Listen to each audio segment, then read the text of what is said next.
This is how you turn a house into a home your children's kids can someday own. This is how empowered becomes empowerful.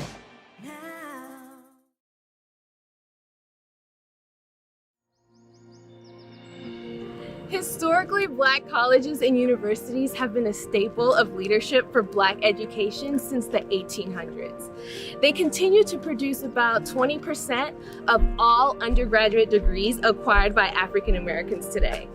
Although HBCU graduates are proud of their alma maters, for whatever reason, we do not give back as often as we should. It's time that we show our support financially.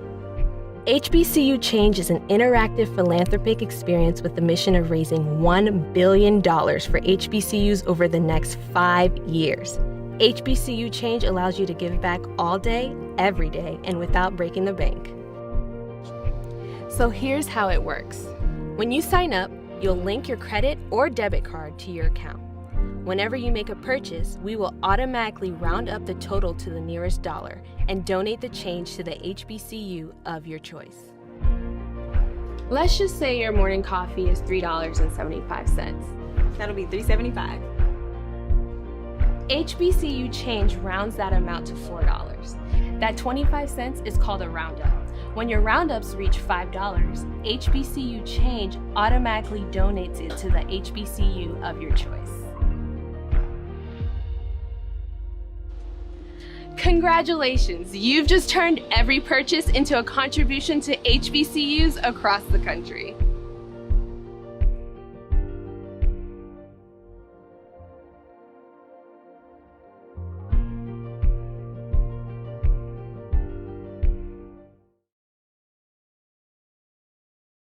My name is Tony Allen, president of Delaware State University, and I'm here to talk to you about the great value McKinsey Consulting brought to Delaware State University during a historic time.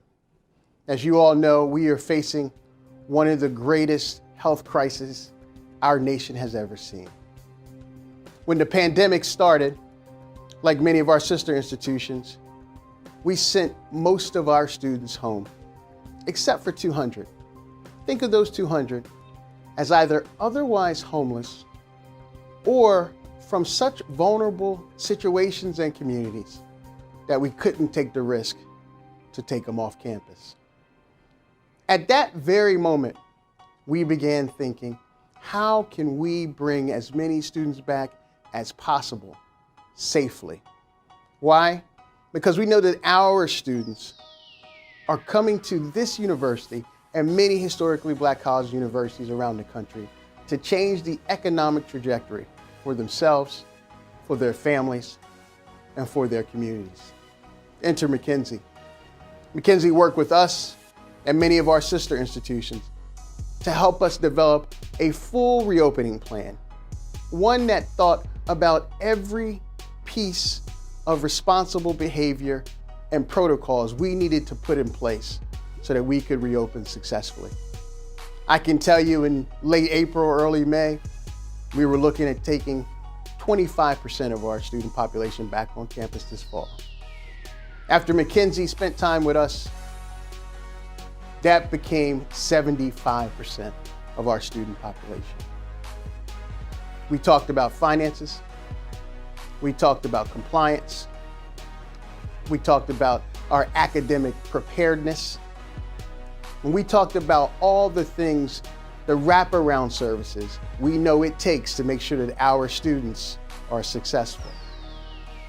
When it was all said and done, we built a full testing protocol with Testing for America, and now have a campus, a vibrant campus, that is safe. To date, we have tested our students, faculty, and staff 33,000 times this semester. Our positivity rate, less than 0.5%. That is remarkable. We also know that that is about planning and working with experts who understand the value of our institutions and why it was so important that we brought those students back home.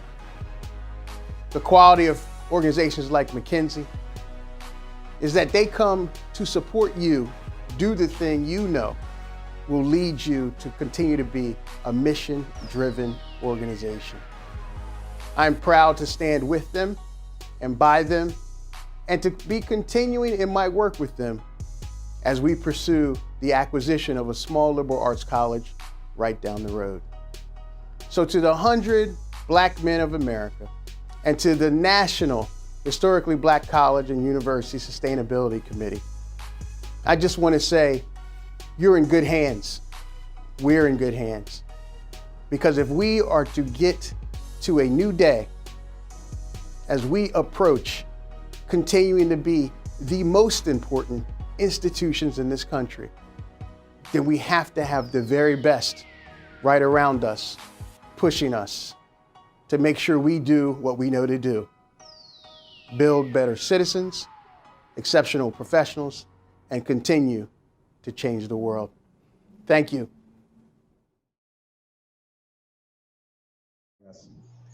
My name is Shelley Stewart III. I'm a partner with McKinsey & Company.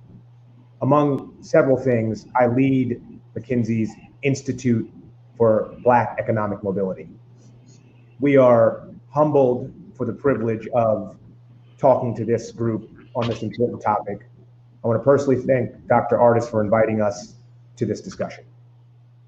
We are going to talk through the state of HBCUs and higher education more broadly, and I'm joined by a few of my colleagues who I'll briefly introduce on the next page.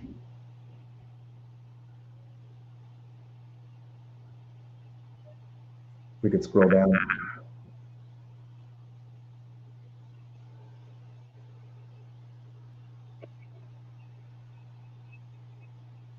All right, excellent, thank you. So I won't go deep into it because they can give a bit of a brief introduction when they all get to their section. But I am joined by three leaders in our higher education practice. Jimmy, who leads our overall higher education practice, and Dwayne and Stefan, who are also associate partners and core leaders across a number of topics. And they've all got extensive experience working with HBCUs, and we are all, again, privileged to be on this conversation for many reasons. Among them, I lead our recruiting efforts in North America for diverse hires, and HBCUs broadly have become an increasingly significant part of our recruiting strategy. I think from a firm who traditionally its roots were hiring only from one institution up in Cambridge, to being able to expand more broadly over the years and really bring different talent profiles to the firm has been just an amazing experience. In addition, I know from my higher education colleagues that inclusive outcomes and inclusive growth is becoming one of the core relevant topics, both in the context of HBCUs and other institutions. And so we are just so privileged to be addressing this group at this particular time. And thank you again for providing us with this platform to talk to you all. We're going to talk a little bit about the context and some of the collaboration to date. Then we'll look ahead to spring 21 and then do a bit of a Q&A on the back end. So there's no question that this group knows the substantial change and impact that HBCUs have. So I'll hit them quickly just as a note of celebration and to put some figures behind it. But the impact comes across students, communities, and our nation. From a student perspective, we've seen continued enrollment at HBCUs. It's increased 53% between 1980 and 2017. From a community perspective, because folks often anchor on the students but forget the community part, HBCUs generate 135,000 jobs for regional economies and generate substantial spending, which often goes to a diverse set of vendors and suppliers, a huge local economic impact. And last, there's a national footprint that puts HBCUs across 21 states and territories and drives substantial enrollment from a diverse set of Black and non-Black students. It's been well documented that HBCUs disproportionately educate Black graduates. HBCUs represent 3% of all higher ed institutions but confer 17% of bachelor's degrees to Black graduates, something that we should be very, very proud of, and something that's critically important if we're going to close the many gaps that exist in our society today, whether they be wealth, whether they be income, health outcomes, interactions with the criminal justice system, et cetera. One thing that maybe we don't celebrate, but we need to be fervent about discussing with the various stakeholders is we believe that HBCUs are historically under-resourced.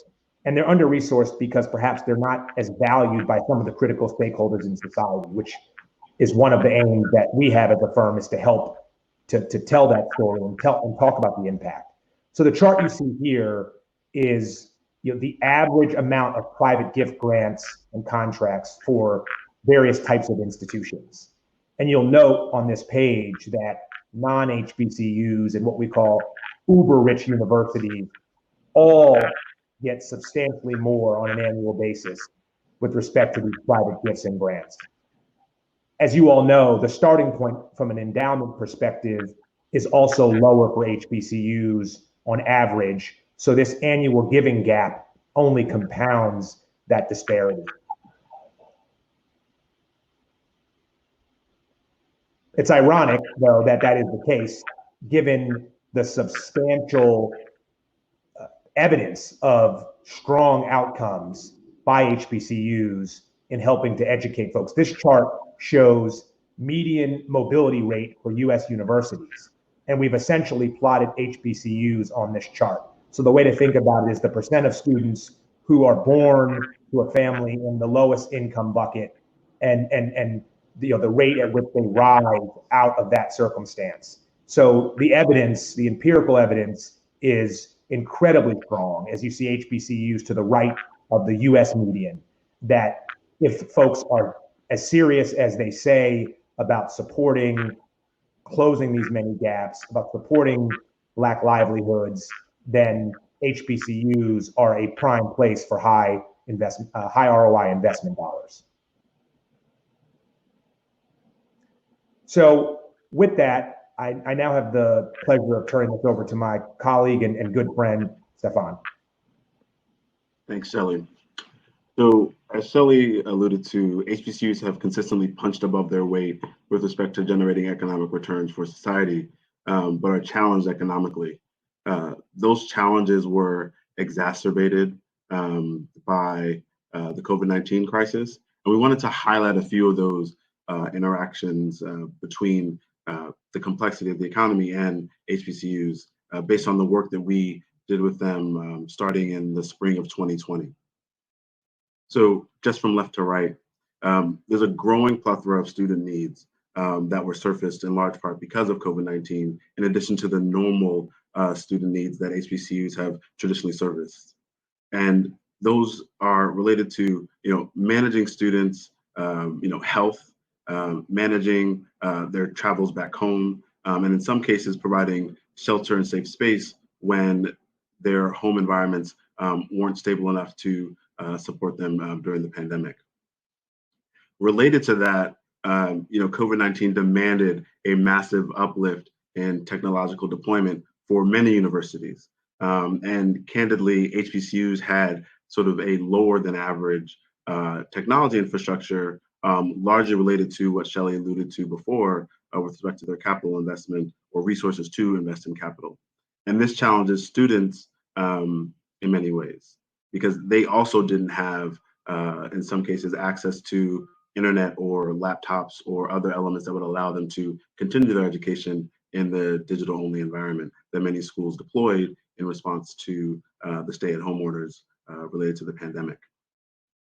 If we switch gears a bit and think about the overall business model that HBCUs are actually managing, we see that they end up having, call it more fragile business models. And this was exposed during the pandemic.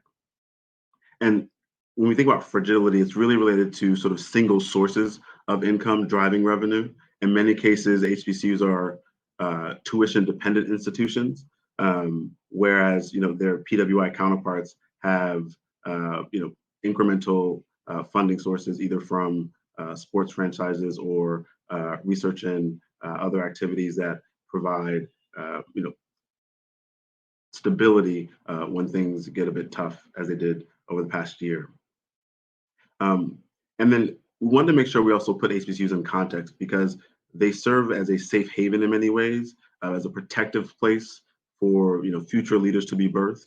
And given the sort of racial reckoning that the country has been under for a long time, but having it being heightened this year while there was a pandemic, HBCUs operate with a incremental set of demands, trying to manage their students' reactions, support their students' thought progress, and even candidly serving as beacons of light to anti-racism training that needs to happen in many communities that they're serving.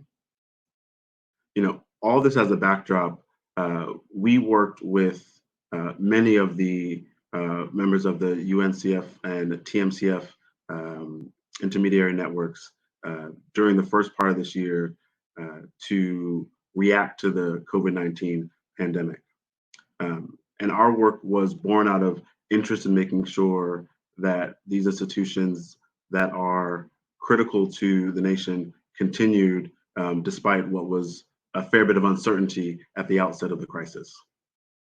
And so we focused on three sort of broad areas, stabilizing operations to ensure, again, that they continued. We tried to then work with them to continue their capability building journeys that they've been on for some time.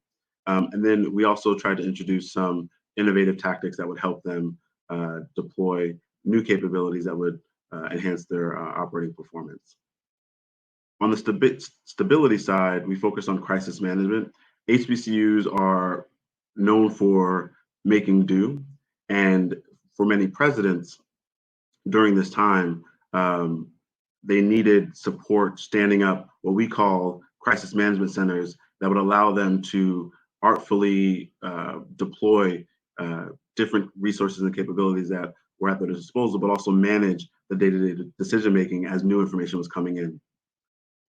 Some HBCUs actually had pretty advanced crisis management centers in place, so we just tried to support their existing resources. There were a few others, though, that did not have actual crisis management centers up and deployed. And so for those particular institutions, we actually stood up true crisis command centers for them and installed operating systems that would allow them to manage through the crisis. From a financial operations perspective, as you might imagine, with all the uncertainty of students, heading back home and colleges needing to refund, tuition, room and board, even as they were receiving, incremental government funding to support some of these challenging operations, we wanted to help them optimize the decisions that they were making to ensure that, as they looked ahead, they would still be comfortable financially, again, given a number of the uncertain outcomes that were coming down the pipe. And so we helped them design a portfolio of cost actions that would, one, reduce their operating cost base so that they had more flexibility to respond given what was uncertain about the fall of 2020. But two, actually develop scenario planning capabilities that allow them to think through the potential outcomes of enrollment for the fall, and then adjust as more information was received.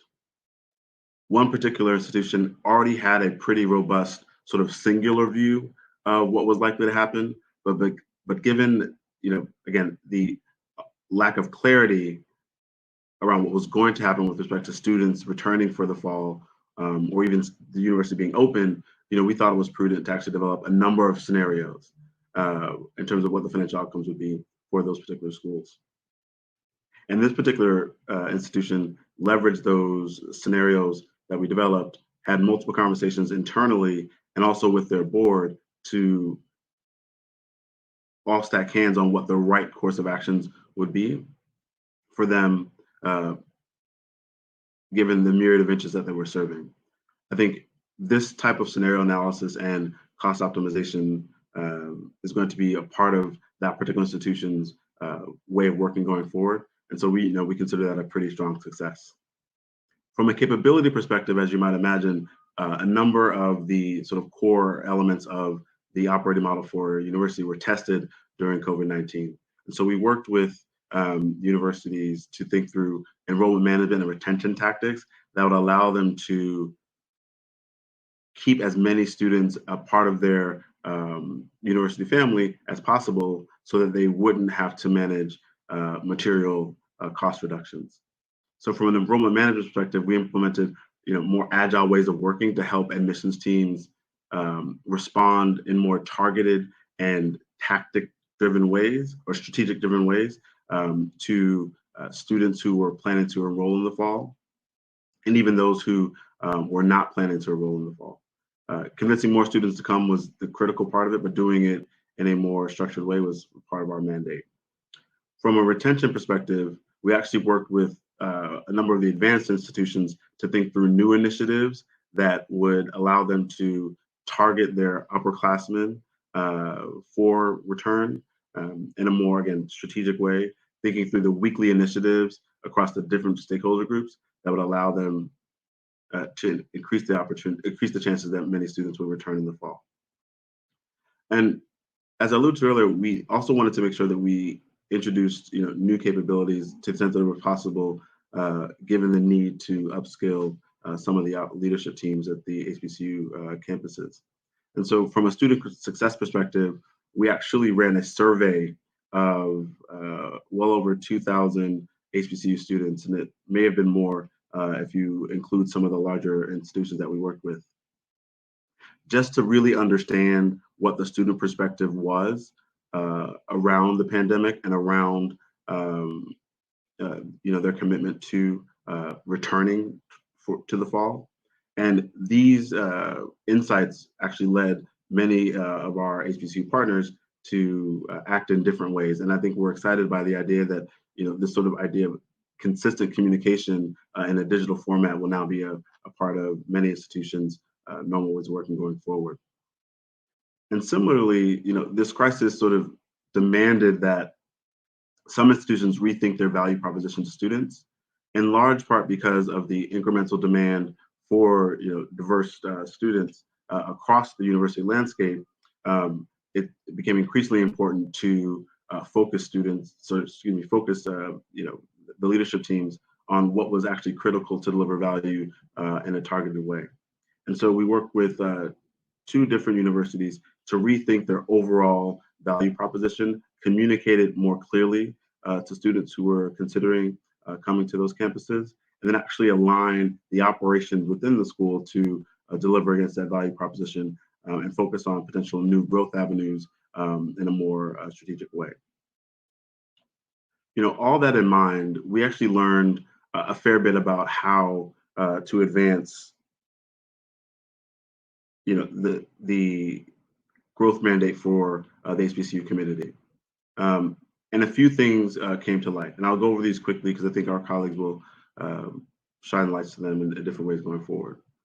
The first is around change management. HBCUs are incredibly vibrant institutions, incredibly vibrant leadership teams with committed administrators. And we think that it's important to ensure that they have the resourcing to continue the pace, structure, and rhythm that was set in place when we worked with them to continue this change management journey.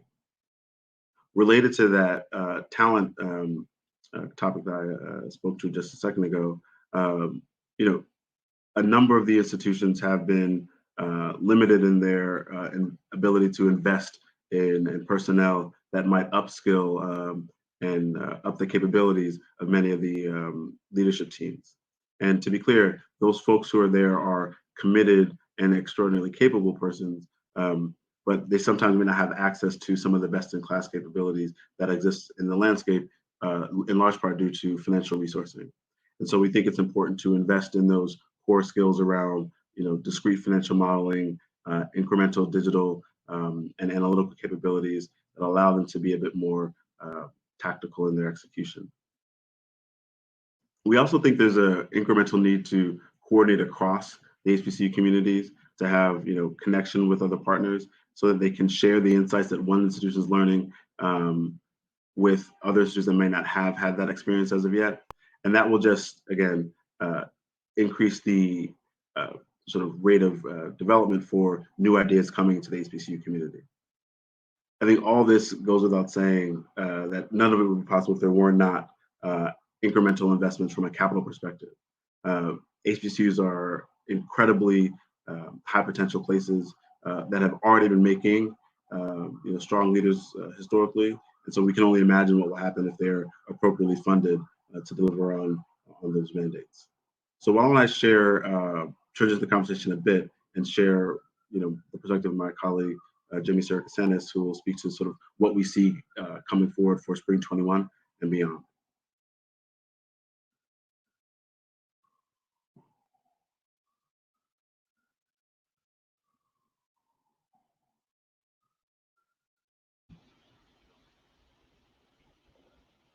Jimmy, I think you're on mute.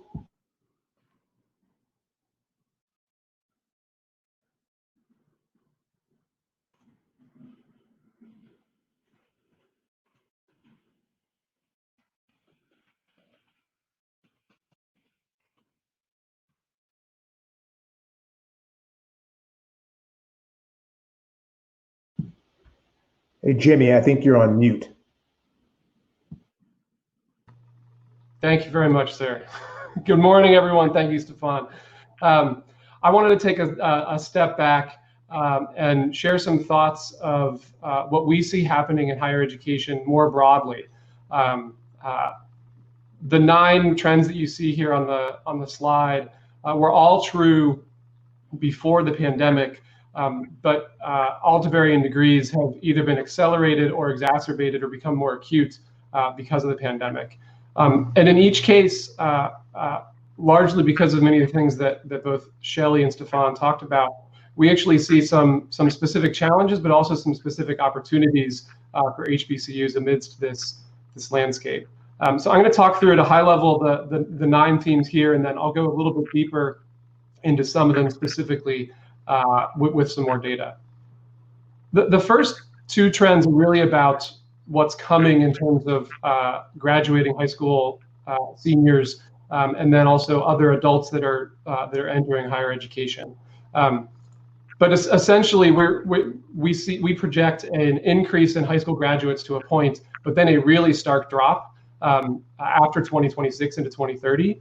And in those high school classes, and also in the population more broadly at the adult level, an increasing diversity of those entering students, which means not only are universities and HBCUs specifically going to need to compete more aggressively for students, but also the bar for supporting students of more diverse backgrounds is going to be higher than it ever has in the past.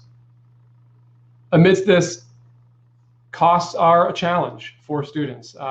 What's interesting is that we actually think that affordability and value are somewhat misunderstood, both by individuals, but also quote unquote the market broadly. Cost to attend is slightly higher than it has been in the past, but debt levels have risen significantly while repayment rates have fallen, which is really creating a crunch both for institutions, but also for individual students and their families.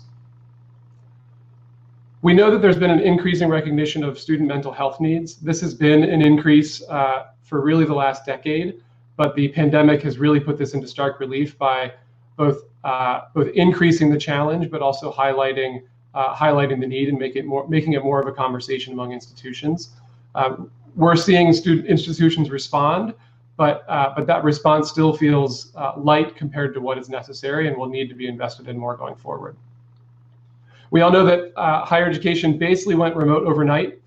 There were a lot of institutions that were providing at scale online degrees and programs prior to this year, but essentially 100% of institutions had to offer some form of online instruction overnight, and we're still catching up in those capabilities. This is also true outside of simply online education and online degrees, but technology is being worked into instruction and other elements of student support more broadly across universities. Amidst all of this, the future of work is now, and the nature of jobs, the type of jobs, the industries in which jobs will be created going forward is very different, and it's changing quickly. And this is all happening in what is likely to be the largest and most sustained recession since World War II. On the research front, it's becoming more interdisciplinary. So the battle for funding is both increasing, but also changing in the nature of what's required to compete. More cross-pollination across departments, across disciplines, is really the wave of the future. And then finally, really almost as the culmination of all of these trends, financial instability is really, we think, starting to create some triggers among institutions. This was, again, a trend that was occurring before the pandemic, but since the pandemic, it's really driven it to a head, where we're seeing overall deficit levels in the billions, in the tens of billions even across the sector, which is causing some pretty dramatic rethinking of value propositions, of business models, and even some consolidation and closing of schools. I'm going to go into a little more detail into some of these now, though we do welcome questions at the end on any of these 9 trends. If you do, feel free to add them into the chat now, and we can get to them later, or when we finish, we can welcome questions. What you see here is a snapshot as of a few weeks ago, when the National Student Clearinghouse reported self-reported enrollment levels from institutions across the country. This is from about half of all institutions. But what you see is, in almost every state, there were declines in enrollment. The average four-year undergrad enrollment decline for this fall to fall of 2019 was about 4%. You can see that was unevenly distributed across states. Given where we are with the virus and the escalating rates, and the decision of many institutions now to start either continuing remote or reverting even to remote, and the continued challenges in the labor market, and therefore the financial situation of students, it is likely that this will continue, although it's obviously still uncertain. But if that's the short term, then we think about the long-term enrollment trends. On the left, you can see this is the projected high school graduation numbers out to 2030. And you can see we're expecting a significant spike peaking in that's 2026 there, and then a really significant drop. And for those institutions that really depend on those high school graduates for their enrollment, this will look like a couple of years of benefit, but then really quickly challenges. It'll be important for institutions to plan through that spike, to be able to diversify their enrollment pool beyond graduating high school seniors into more adult populations, and simply to plan for the capacity that likely will fluctuate in this way. And at the same time, those high school graduating classes will be unevenly distributed across racial subgroups. And what's interesting on the right is that for HBCUs, the projection of Black non-Hispanic high school graduates is actually going to be negative, which essentially means that the competition for those students and with PWIs and other institutions will be higher, and require some investment, some rethinking of value propositions, and general planning for the reality of what the broad demographic landscape will look like. This is exacerbated, of course, by cost of attendance. You can see that nearly a third of students who changed their first choice school for this fall did so because of cost. Because of the struggles they were facing at home, they chose, instead of going to the out-of-state school with the higher tuition, to stay in state or to switch to a lower cost alternative. This is likely to continue for a couple of years, because the financial pressures don't reverse immediately. And this, remember, is amidst broader financial pressures. So this cost of attendance is going to be something that we all need to address, either through lowering the costs ourselves or finding ways to provide greater supports to students to shoulder that burden. As such, many universities have launched a range of innovative efforts to address this issue of affordability and also outcomes, addressing the cost side of things through cheaper, more flexible formats, entering into risk-sharing agreements to smooth the debt burden of students over time, partnering with employers or otherwise guaranteeing outcomes to essentially lower the risk that students are taking on when entering into a payment agreement or into student debt. And then at the state level, we also see government stepping in with these promise programs, as we see in Tennessee and the Dakotas.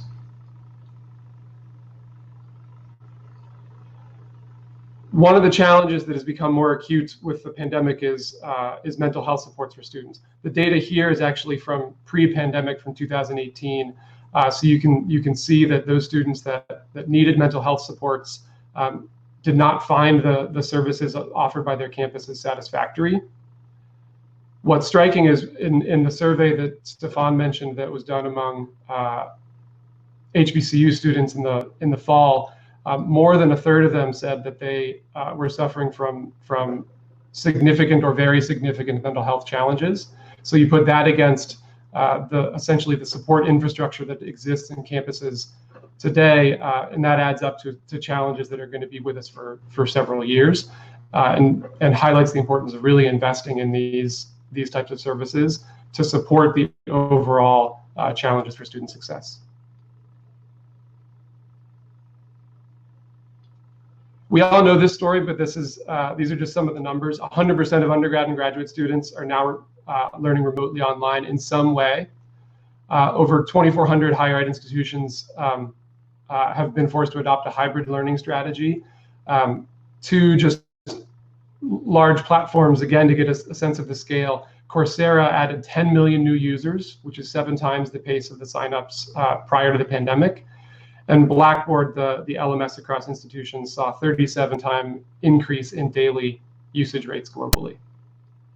What's interesting on the right is, because of this, in part, student perceptions of online degrees are softening. Where there 15 years ago was skepticism, 5 years ago there was less skepticism. Now there's almost universal belief that online degrees are going to become more acceptable in the future.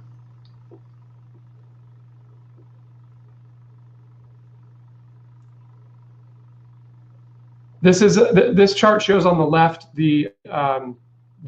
a projection of the macro labor environment that we're likely going to be entering and enduring. You can see that that dark blue line on the bottom is a projection for what U.S. GDP could look like as a result of the pandemic. All of those other lines further up at the top are past very significant recessions.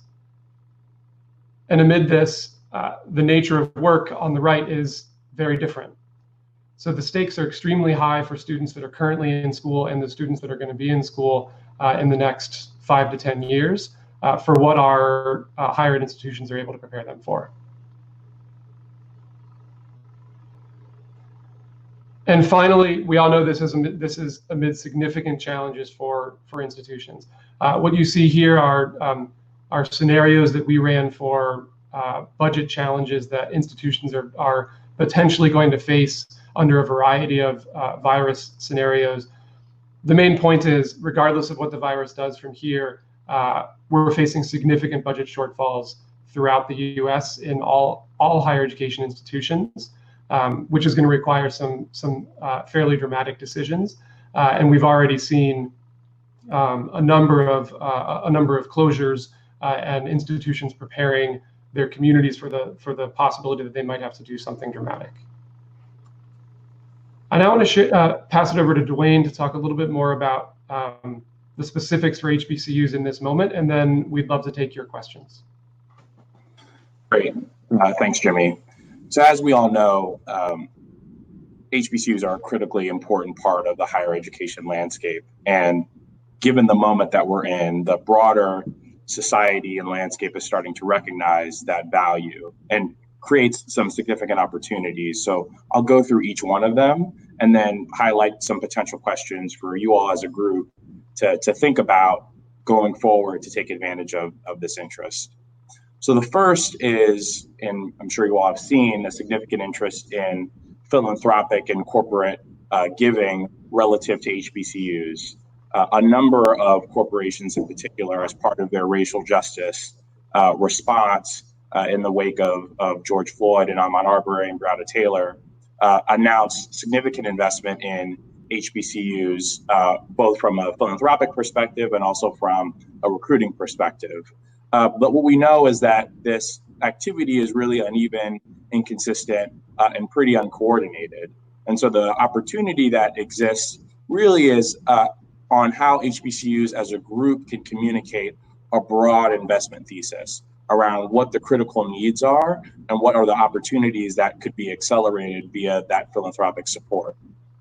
And if it's possible to work together, it potentially could be beneficial, as large philanthropic organizations are really starting to search for what is the broad thesis and what is the broad case for significant and sustained funding for HBCUs, rather than point in time funding that it potentially is good for headlines, but is not good for the overall sustainability of the sector. The second development is really around just the broad attention in society and understanding of the important value proposition of HBCUs. I think we're seeing that, one, in the results of the presidential election, but two, just a broader narrative around the value that HBCUs are playing in terms of leadership development and overall acceleration in the Black community. And so the question really for HBCUs to think about in this moment is, how can you all as a group lean into your historical role to both amplify the value that people are seeing and really maintain the momentum? I think we know that we're in a moment right now. So the question is, how can we turn that moment into a sustained set of attention for the broader sector, really in understanding and valuing HBCUs as a critical part of the higher education landscape? The third development really is around students and connected to the racial justice reckoning. I think students are starting to require a lot more from their institutions in terms of their ability to speak to, be thoughtful about race as a topic, but also to provide safe and thoughtful spaces for students, particularly students of color, to be able to learn and grow in an environment where they are facing oppressive systems from all directions. And so given that HBCUs have historically played that role, how is it possible for HBCUs to strategically invest and act to really take advantage of that interest and maintain and drive the differentiation between HBCUs and predominantly white institutions on the value that they currently have in terms of providing those safe and thoughtful spaces for students of color in particular, and being thought leaders on the topics of race and equity. The final development really is around talent. As Jimmy mentioned, diverse talent is going to become much more required across the higher education landscape and potentially much more scarce as we move forward. And so the competition for not only students, but also faculty and administrators is going to increase. And so the question really for HBCUs is, how can the sector ensure that the student experience is best in class, but also the faculty and administration experience is best in class to attracting, maintain, and really continue to be a hub for diverse talent in higher education. In addition to that, how can HBCUs really play defense to ward off the competition, but also offense to attract the talented faculty and staff across the higher education landscape that potentially would be really interested in the value proposition that HBCUs provide? And so, in sum, this moment really is a significant opportunity for HBCUs to take advantage of the interest and philanthropic investment and overall attention that the sector is providing. And we as a firm are really committed to ensuring that HBCUs are positioned to take advantage of this opportunity and continue to maintain and sustain their place in the landscape. So with that, I'll pause and we'll open it up for questions. Thank you once again for the opportunity, and looking forward to engaging in dialogue as this conversation and really as this moment moves forward.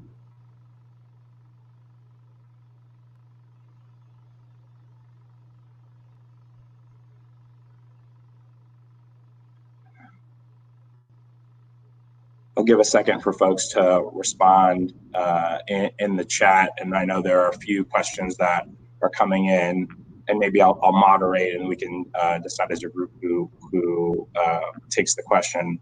There's one question which is really around, in light of the trending increase in cases and the escalation of the pandemic, how can HBCUs best address the current realities of COVID-19 and the projected realities of COVID-19 in the next few months? Maybe Stefan, given the support that we've given to HBCUs, maybe you could cover that in some. Sure. Jimmy, please feel also hop in if you have any thoughts, but let me just share two thoughts. The first is around ensuring the sort of health and safety of the students, faculty, and staff that would likely be back on campus in spring 2021 if the virus sort of relaxes itself over the next few months. And I think a number of institutions have already established pretty strong protocols with respect to testing, social distancing, and monitoring of the virus in the surrounding communities. And I think those practices should continue. One, in accordance with the overall recommendation and guidelines from the CDC, but two, just managing the realities of the communities that they're in. And one note that we thought was important to highlight is just related to student being aware of the virus status of the communities that many of the students are sourced from. A number of schools have done a great job of keeping tabs on what's going around in the surrounding areas, but paying special attention to what's going on in source cities where students are coming from to inform some of the choices they make with respect to staying online consistently, or moving to hybrid, or moving to other operating models. And then the second is probably more focused on this notion of financial management. And financial management is where I spend the majority of my time at McKinsey. And the thing that remains top of mind is sort of the level of uncertainty around what's likely to happen. We saw a moderate drop off in enrollment. I think on average it was around 5% for the HBCU community. But given students have more experience with online education and the sort of historical drop between between fall and spring for many campuses, there's likely to be a further deterioration of enrollment in the spring. And so the question is, how does schools address that with targeted both retention and enrollment activities to ward off any further degradation of the revenue, and then further required operating cost structure reductions. So, I think focusing on the health and safety is the first part, and then really quickly getting sharper enrollment and retention strategies to manage the overall financial picture will probably be the two things I would focus on. I don't know, Jimmy or Dwayne, if you have other experience that might illuminate things. Just a couple of thoughts, and I'll try to pick up on the two of the questions that just came into the chat, and then also the pivot to the question on looking ahead based on the demographic shifts. I think one just overall thought on the virus is, I think what we've learned so far is those who have expected and planned for this to be a long slog are being rewarded is too strong of a word, but they're feeling good that they did. In that it is increasingly unlikely that this is going to magically stop at any one point, and that even with a vaccine, there's going to be sort of a staged long tail of lingering effects. And so I think what we're seeing broadly, and what we think is wise for university leaders to do, is for those things that you may be thinking about investing in to continue to safeguard your campus for the longer term, or to improve an online experience in the longer term, those investments are wise, because we should expect that regardless of what happens over the next couple of months, there are still going to be lingering effects for a while. And it is the case that there seems to be evidence that HBCUs have responded more strongly and have had more success than many other institutions, not all institutions, but many other institutions, in maintaining the student experience and supporting students, et cetera. That is an important differentiator, and it's important to be able to communicate to students. So I think including that as part of the overall message, as Dwayne said in this moment, can be a real differentiator. Hopefully that, for the sake of everyone, that gap narrows, in that all institutions are going to continue to invest to be able to provide a safe experience for students going forward. I think that that sort of is a little bit about the value proposition in the short term. In the longer term, I think that the one of the pivots that is smart, both from a immediate value proposition perspective, but also a potential source of new students, is for HBCUs to try to make more connections to employers and the labor market, by rethinking the program mix that you have, to ensure that it aligns to the labor market in your local community or your region, to actually create really concrete partnerships with employers, to establish those pipelines, which can then, if the source of students from high schools slows, you may be able to turn on the professional market and adult learner pipeline as a potential source of new students, new learners for you. So I think that broad shift towards an employment and an employer focus will pay dividends both in the short and the longer term. Great. I'm just noticing other questions in the chat. I think there's a few questions around just the developments of and distribution of an approved vaccine. I won't comment on the public health implications of is the vaccine safe, et cetera. But what I will say is the COVID-19 crisis has shown a significant disparity in our health system. And that has dramatically influenced and affected Black communities in particular. Myself and a few other colleagues published some research which has showed that, both from a livelihoods and economic outcome perspective, but also from a health and lives perspective, Black folks are much more likely to be susceptible to and affected by the effects of COVID-19. And I think those underlying health disparities and, in all honesty, lack of trust and reflection of the health system's lack of being able to serve the broader Black community, I think those things will still apply in a future where there is an approved vaccine. There is some research which we've started to do around just thoughts and feelings around vaccines, and I think that underlying lack of trust in the broader healthcare system, I think, decreases the broader Black community's likelihood of being able to trust on first blush an approved vaccine and a distribution.